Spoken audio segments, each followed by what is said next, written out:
Hello everyone, good morning. কেমন আছো তোমরা সবাই? আশা করছি সবাই খুব ভালো আছো। আমরাও বেশ ভালো আছি। আমি দীপা, আমার নতুন আরও একটি ভ্লগে তোমাদের সকলকে জানাই অনেক স্বাগত, অনেক ভালোবাসা।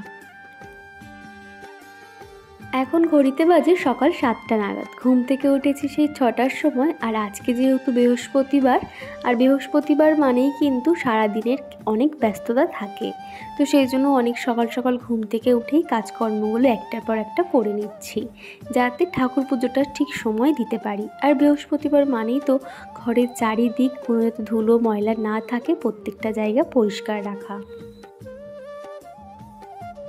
আজকে সকালে বানিয়ে দিচ্ছি হাজব্যান্ডের জন্য পাস্তা। কালকে রাতেই ভেবে রেখেছিলাম আজকে পাস্তা বানিয়ে দেব, তো সেটাই আর কি, যেরকম ভাবনা সেরকমই কাজ। আগের দিনটা যদি একটু এরকম প্ল্যানিং করে রাখা যায়, তাহলে সকালে উঠে ভাবতে হয় না ঠিক কী টিফিনে দেব।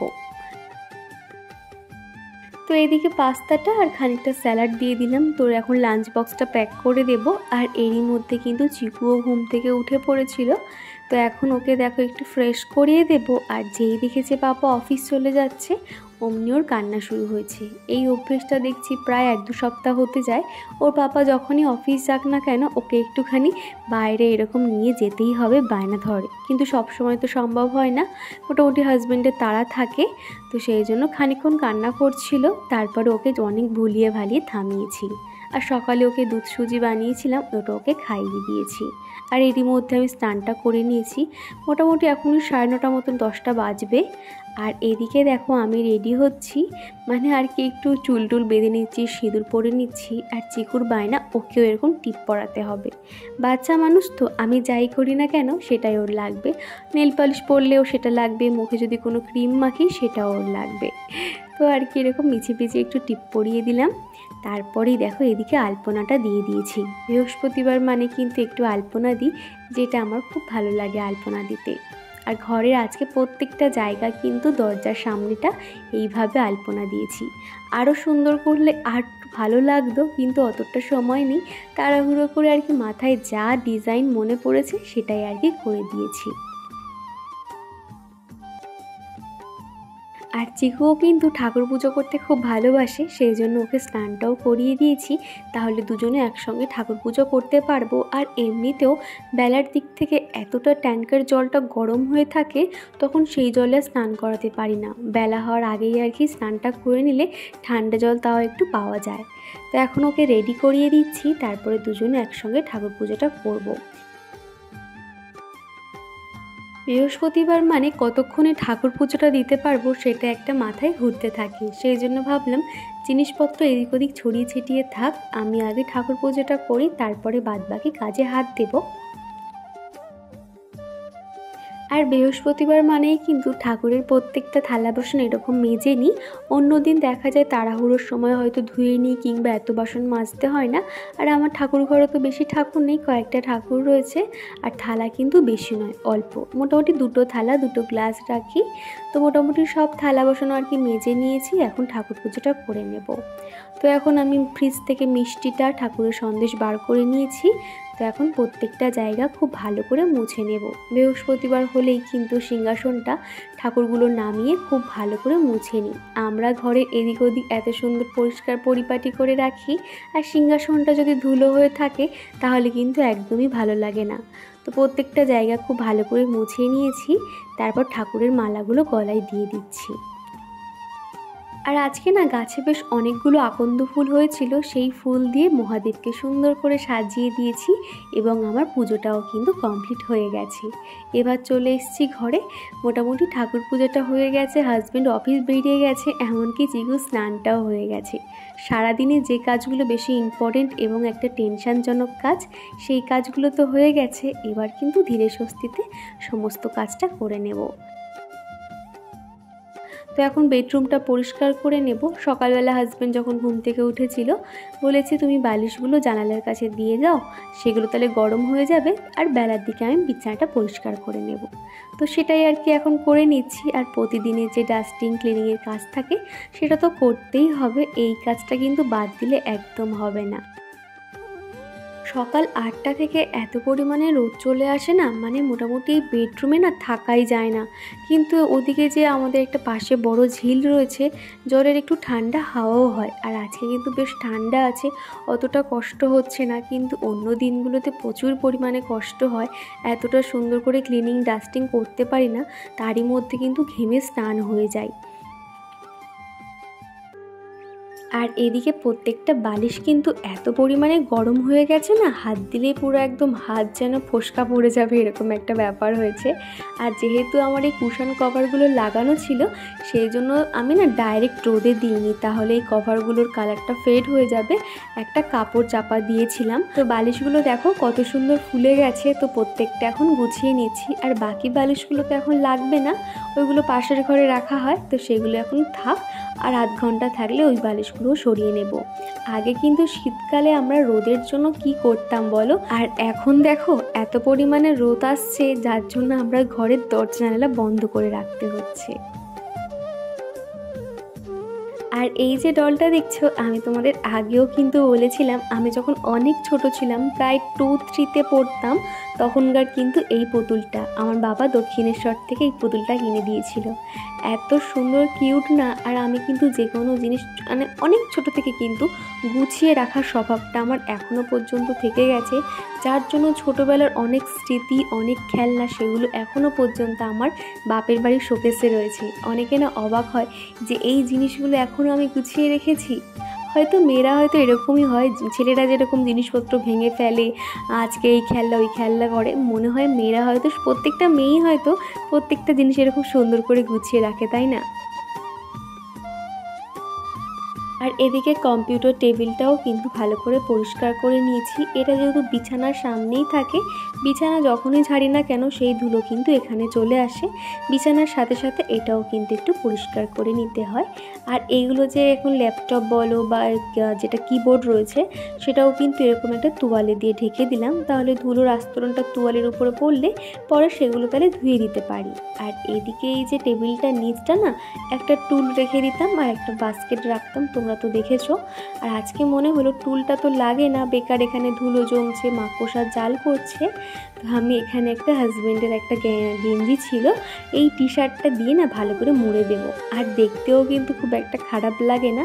উপরে যেহেতু একটা মশারি রাখতে হয়, আর এখন যেহেতু মশারি টাঙাতে হয় না, অতটা লাগে না, সেই কারণে না ভাবছি এই টুলটার ভিতরে রেখে দেবো গুছিয়ে, তাহলে কিন্তু একসঙ্গে অনেক জিনিস রাখা যাবে। আমি একজন সাধারণ হাউসওয়াইফ, প্রত্যেক দিন সাধারণ কাজকর্মকার, সেগুলো তোমাদের কাছে একটা ছোট্ট ভিডিওর মাধ্যমে প্রেজেন্ট করে থাকি। তোমরা অনেকেই আছো প্রতিদিন আমাকে সুন্দর সুন্দর কমেন্ট করো, যেগুলো আমাকে অনেক মোটিভেট করে, এবং তোমাদেরকে না জানাতে চাই অসংখ্য ধন্যবাদ। এই যে দিদিরা বোনেরা আমাকে এত ভালো ভালো কমেন্ট করো না, এতে কিন্তু আমি অনেক উৎসাহ পাই পরের একটা ভিডিও তৈরি করার জন্য। তো তোমাদের কাছে একটাই চাওয়া, আগামী দিনগুলো এইভাবেই আমার পাশে থেকে যেও। রাস্তার দিকে জানালা কিন্তু বেশিক্ষণ খোলা রাখি না, তাহলে কিন্তু সমস্ত ধুলো ঘরের মধ্যে চলে আসবে। মোটামুটি বিছানার কাজ হয়ে যাওয়ার সাথে সাথে কিন্তু এদিকে জানালাটা বন্ধ করে দিই। আর আরেক দিকে যে জানালাটা দেখলে, মানে খাটের মাথার দিকে, ওদিকটা এখন আর বন্ধ করব না, কেননা ঝিলের দিকে না খুব সুন্দর ঠান্ডা হাওয়া হচ্ছে। আর এই রুমটাতে, এই জায়গাটাতে যেগুলো আর কি এক্সট্রা বালিশ, কার্পেট, কাঁথা এই জায়গাটাতে গুছিয়ে রাখি। তো সকালবেলা তো যা হোক তা হোক করে বালিশগুলো রেখে দেওয়া হয়, তো এখন একটু সুন্দর করে গুছিয়ে নিচ্ছি। আমি কিন্তু প্রত্যেক দিন আমার বালিশগুলোকে রোদ খাইয়ে নিই, এতে কিন্তু তুলো ভালো থাকে, অত সহজে নষ্ট হয় না। তো এখন প্রত্যেকটা জায়গা সুন্দর করে গুছিয়ে নিচ্ছি। আর এদিকে বেঞ্চের উপর তো দেখছো অগোছালো হয়ে রয়েছে, আগের দিন জামা কাপড় আয়রন করেছিলাম, সে আয়রনটা পড়ে রয়েছে, চিকুর বই খাতা খেলনা সব কিছু মানে ওলট পালট হয়ে আছে, সেগুলো একটু গুছিয়ে নিচ্ছি। রান্নার আগে কিন্তু আমি সবসময় ঘর বাড়ি পরিষ্কার করি, তারপর কিন্তু রান্নাঘরের দিকে যাওয়ার চেষ্টা করি, তাহলে অন্তত একটু টেনশন মুক্ত থাকা যায়। আর এদিকে এখন ঘরটা ঝাড় দিয়ে দিচ্ছি। আমি এখন করে সকালে করে ঝাড় দিই না, শুধুমাত্র ঘরটা মুছে নিই, প্রত্যেকটা জায়গা ভালো করে মুছে নিই। আর রাতে শুতে যাওয়ার আগে তো প্রতিদিন রাতটা ঝাড় দিয়ে দিই, যার কারণে কিন্তু সকালে ঝাড় না দিলেও চলে। সকালবেলা তাড়াহুড়োর সময় তো ভালো করে বসে বসে যে ঝাড় দেবো সেটার তো টাইম হয় না, তার থেকে মনে হয় রাতে যদি একটু ঘরটা ভালো করে ঝাড় দিয়ে রাখি সেক্ষেত্রে সকালে ঝাড় না দিলেও চলে। তো সেরকমই আজকে আর কি। তো বেলার দিকে দেখলাম একটু বেশ ধুলো হয়ে গেছে, আর এখন ঝাড়টা দিয়ে রাখলে তাহলে বিকেলে আর ঝাড় দিতে হবে না। আমার যেহেতু রাস্তার পাশে বাড়ি, মোটামুটি 2 থেকে 3 বার যদি একটু এরকম ঘরটা ঝাঁটা দিয়ে নেওয়া যায় তাহলে তো সব জায়গা পরিষ্কার থাকে, তা না হলে না ধুলো ধুলো হয়ে যায়। তো এখন একটু ভালো করে ঝাড় দিয়ে নিয়েছি, প্রত্যেকটা পাপোশ যেটা যেখানে ছিল সেটা সেখানে রেখে দিলাম। এবার চলো আমার ঘরের প্রত্যেকটা জায়গা তোমাদেরকে একটু ঘুরিয়ে দেখাই। এই রকম যদি ঘরবাড়ি সবসময় পরিষ্কার টিপটপ থাকে না, নিজের মধ্যে যেন একটা এনার্জি, একটা পজিটিভ ভাইবস কাজ করতে থাকে, এবং তখন দেখবে প্রত্যেকটা কাজের ফাঁকে ফাঁকে না তোমার মাথায় একটা সেট হয়ে যাবে যে না আমি যখনকার কাজ তখন সেটা করে নেব। তো এবার চলে যাব রান্নার দিকে। তার আগে চিকুকে এখন ছাতু খাইয়ে দেব। চিকুকে বেলার দিকে এই টাইমটাতে নয় একটা ডিম সিদ্ধ কিংবা কোনো ফল কিংবা ছাতু দিয়ে থাকি, আর আজকেরও ডায়েট চার্টে রয়েছে ছাতু। তো এখন ছাতুটা ওকে খাইয়ে দিচ্ছি, আর এই জানালার এখানে বসে বসে ও ট্রেন দেখছে। মোটামুটি আমি এদিকে একবার করে রান্না করছি আর একবার করে এসে ওকে দেখে যাচ্ছি ও কী করছে। চিকু কিন্তু একা একটা জায়গায় বেশিক্ষণ থাকতে চায় না, আমাকে সেখানে গিয়ে বারবার কিন্তু দেখে আসতে হয় ও কী করছে। তো কাজের ফাঁকে ফাঁকে আমি আসছিলাম, আর এদিকে দেখলাম যে আমার ধনে গুঁড়োটা শেষ হয়ে এসছে, প্রায় মোটামুটি অল্প নিচের দিকে পড়ে আছে। তো একটা প্যাকেট এদিকে আমি ঢেলে নিলাম, আর এদিকে আজকে যা যা রান্না করব সমস্তটাই আমি জোগাড় করে নিয়েছি। তো এদিকে মাছ ভাজাটা হচ্ছে, আর ওদিকে ভাতটাও বসিয়ে দিয়েছি। আজকে ঢেঁড়স আলু ভাজা করব এবং কাঁচকলা আলু দিয়ে মাছের ঝোল করব। সকালবেলা যে টুকটাক বাসনগুলো পড়েছিল সেগুলো না তখন আর মাজতে ভালো লাগছিল না, মনে হলো যখন রান্নাঘরের কাজ করব রান্নার ফাঁকে ফাঁকে কিন্তু এই বাসনগুলো মেজে নেব। তো সেগুলো জমিয়ে রেখেছিলাম, এখন প্রত্যেকটা বাসন আর কি মেজে নিচ্ছি। আর এদিকে কিন্তু মাছ ভাজাটা হচ্ছে। তো বাসনগুলো মাজার সাথে সাথে কিন্তু মাছ ভাজাটাও হয়ে এলো। তো এবার আমি মাছ ভাজাগুলো তুলে নেব। আর একটু পরেই দেখতে পারবে চিকু কিন্তু আমার কাছে চলে এসছে এবং বায়না ধরছে যে আমি উপরে কি রান্না করছি ও দেখবে, যাতে ওকে একটু কোলে করে নিই। তবে কিন্তু চিকু বেশিক্ষণ কোলে থাকে না, খানিকক্ষণ যদি দেখা হয়ে যায় কি রান্না করছি একটু বুঝিয়ে দিলে মোটামুটি একা একাই নেমে চলে যায়। আর আমাদের ঘরের চারিদিক থেকে যেখানে তুমি উকি ঝুঁকি মারবে মোটামুটি আর ট্রেন দেখা যায়। আর চিকু কিন্তু রান্নাঘরের এদিক থেকে এসে একবার ট্রেন দেখছে, বেডরুমে গিয়ে একবার ট্রেন দেখছে, এরকমই বদমাইশি করতে থাকে। তো এদিকে কিন্তু আমার রান্নাটাও হয়ে গেছে, আর এখন ওকে ভাত খাইয়ে দিচ্ছি। এখন ওই 12টা 12:30 আর কি বাজবে। তো ভাবলাম আগে ওকে গরম গরম ভাতটা মেখে খাইয়ে দিই, তারপরে বাকি কাজকর্মগুলো সেরে নেব। তো চিকু কিন্তু ইদানিং করে ভাত খাওয়ার সময় একদমই ফোন দেখে না, এইটা কিন্তু অনেক কষ্টে আমি ছাড়িয়েছি। চিকুর যে ডক্টর ওকে ছোট থেকে দেখে, তো ওনাকে বলেছিলাম যে চিকু এরকম ভাত খাওয়ার সময় ফোন দেখে, ফোন ছাড়া একদমই খেতে চায় না। তখন কিন্তু উনি বলেছিল যে বাচ্চারা যদি এরকম ভাত খাওয়ার সময় ফোন দেখে সেক্ষেত্রে কি হয়, ওদের খাবার সম্বন্ধে কোনো জ্ঞান হয় না এবং কোন খাবারের কি টেস্ট হয় সেটা কিন্তু ওরা বুঝতে পারে না। তো সেখান থেকে না আমি একটু একটু করে ওকে ফোন দেখাতাম না, খানিকক্ষণ ভাত খাওয়াতাম, যখন দেখতাম খুব বায়না করছে তখন ফোন দিতাম। তো এরকম অল্প অল্প করে ফোন দিতে দিতে এখন করে কিন্তু সারাদিন একদমই ফোন দেখে না।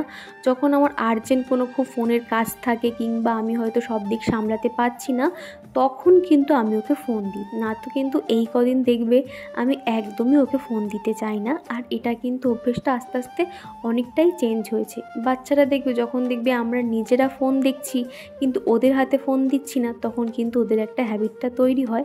এখন আমি কিংবা ওর পাপা মোটামুটি চিকুর সামনে আমরা অতটা কেউ ফোন ঘাঁটি না, একমাত্র রাত্রিবেলা শুয়ে পড়ে তখন হয়তো একটু ফোনটা দেখলাম, এই আর কি। তো যাই হোক, তো চিকু এখন ফোন দেখে না। আর পাশেই তো দেখলে কাক চলে এসছে, তো তখন ওই কাক ভাত খাচ্ছিল বলে ওরও ভীষণ আনন্দ হচ্ছিল। তো কাককে একটু খেতে দিচ্ছিলাম আর ওকেও খেতে দিচ্ছিলাম। তো এখন খাওয়া হয়ে গেছে, চিকু এখন বসে আছে বেডরুমে। তো সেই ফাঁকে আমি রান্নাঘরটা পরিষ্কার করে নিচ্ছি। আর প্রত্যেক দিন কিন্তু রান্নার শেষে এরকম হালকা হাতে রান্নাঘরটাকে পরিষ্কার করে নিই। তো খাওয়া দাওয়া শেষে মোটামুটি 1 ঘন্টা থেকে আধ ঘন্টা রান্নাঘরের পিছনে সময় দিই, তাহলে কিন্তু রান্নাঘরটা খুব সহজে পরিষ্কার হয়ে যায়। প্রতিদিন যদি আমরা রান্নার শেষে রান্নাঘরটিকে ঠিক এইভাবে একটু মুছে প্রত্যেকটা জায়গা পরিষ্কার করে রাখতে পারি, সেক্ষেত্রে কিন্তু ডিপ ক্লিনিং করার যে একটা ব্যাপার থাকে সেটা কিন্তু করতে হয় না এবং রান্নাঘর কিন্তু খুব সহজে পরিষ্কার থাকে। আমরা গৃহিণীরা মানে সারাদিনে কিন্তু বেশিরভাগ সময় রান্নাঘরেই কেটে যায়। তো রান্নাঘরটি একটু সুন্দর থাকলে দেখবে আমাদের ফ্যামিলির লোকেদের জন্য কিন্তু রান্নাবান্না করার একটা এনার্জি পাবো এবং তখন কিন্তু রান্না করতে কোনো ঝামেলা মনে হবে না। অল্প থাকতে থাকতে যে কোনো জায়গা কিন্তু পরিষ্কার করে নেওয়া উচিত। তো রান্নার কাপড়গুলো কিন্তু আমি বাইরের বারান্দাতে খুব ভালো করে মেলে দিয়েছি। তো ওই বারান্দাটা না খুব একটা ব্যবহার করা হয় না, কিন্তু এখন করে দেখছি ঝিলের এত সুন্দর ঠান্ডা হাওয়া হচ্ছে, ভাবছি একটু ওই বারান্দাটা পরিষ্কার করব। আর একটু যেগুলো আর কি কাজে লাগে না, আমি DIY কাজ করি বলে তো যে কোনো বক্স কিন্তু বা যে কোনো তোমার পিসবোর্ড বলো এরকম জাতীয় কাগজ আমি রেখে দিই, ফেলি না। তো ভাবছি রবিবার দিনকে সমস্ত বারান্দাটা ভালো করে ধুয়ে দেবো এবং পরিষ্কার করব। আর এদিকে আমি এখন ফ্রিজটাও পরিষ্কার করে নিচ্ছি। আমার ফ্রিজটা যেহেতু রান্নাঘরেই থাকে, প্রতিদিন কিন্তু কলিং দিয়ে একটু মুছে নিলে তাহলে বা ওপর থেকে কোনো রকম তেল চিটচিটে ভাব কিংবা কোনো রকম কোনো দাগ দাব্বা থাকে না, পরিষ্কার হয়ে যায়। আর সকাল থেকে ঘরের কাজ একটার পর একটা করার পরে যখন দেখি যে ঘরের প্রত্যেকটা জায়গায় একদম নিট অ্যান্ড ক্লিন পরিষ্কার ঝকঝক তকতক করছে, নিজের মধ্যে যেন একটা পজিটিভ কাজ করে, বেশ ভালো লাগে। তো এবার আমি একটু শুয়ে ফোন দেখতে পারবো বা ফোনের এডিটিংয়ের কাজগুলো করতে পারবো, এটা ভাবলে যেন একটা আলাদাই আনন্দ লাগে।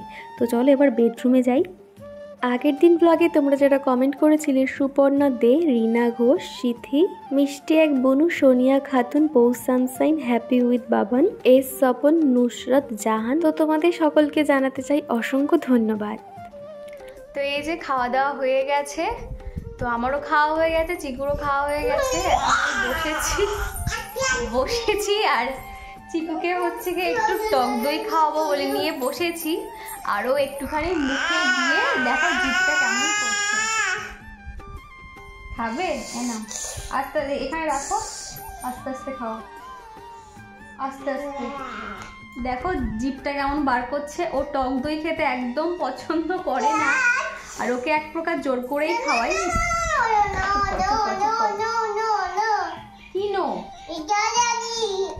তো মোটামুটি বাচ্চাদের ভাত খাওয়ার পরে 1 চামচ যদি প্রতিদিন টক দই খাওয়ানো যায়, এতে কিন্তু অনেক ভালো। তো সেই জন্য ওকে খাওয়ানোর চেষ্টা করি, কিন্তু ওর তো আর মানে ভালো লাগে না খেতে। ওই 1 চামচ তো দেও, বাদ বাকিটা আমি খেয়ে নেব। তো এখন একটু রেস্ট নেব। তো তোমরা ভিডিওটা কন্টিনিউ করো। তো 2-3 ঘন্টার মধ্যে একটু রেস্ট নিলাম, তারপর এখনই 4:30-5টা বাজবে। তো উঠেছি, উঠে জামা কাপড়গুলো এখন তুলে নিচ্ছি। প্রত্যেকটা জামা কাপড় কিন্তু একদম শুকিয়ে খটখটে হয়ে গেছে। আর তখন ভাবছিলাম তুলবো, কিন্তু আর না দুপুরে ভালো লাগছিল না ওই রোদের মধ্যে বার হতে, তো সেজন্য ভাবলাম বিকেলেই তুলবো। তো জামা কাপড়গুলো এখন তুলে নিচ্ছি। আর আজকে ভাবছি চিকুকে নিয়ে একটু বাইরের দিকে যাব। বাচ্চাদের কিন্তু বিকেলবেলা করে একটু না ঘোরালে নিজেরই যেন একটা কেমন খারাপ লাগে। আর চিকু দেখো রাস্তায় বার হলে কিন্তু ওইরকম আমাকে পাত্তা দেয় না, তো ওর মতন আর কি চলতে থাকে। আর চারিদিকটা দেখো কত সুন্দর লাগছে, যেন সবুজে সবুজ, চোখ যেন জুড়িয়ে যায়। তো বন্ধুরা চলো আজকের ভিডিওটা এই পর্যন্ত রাখছি, আবারও দেখা হবে এরকমই একটা সুন্দর ব্লগ।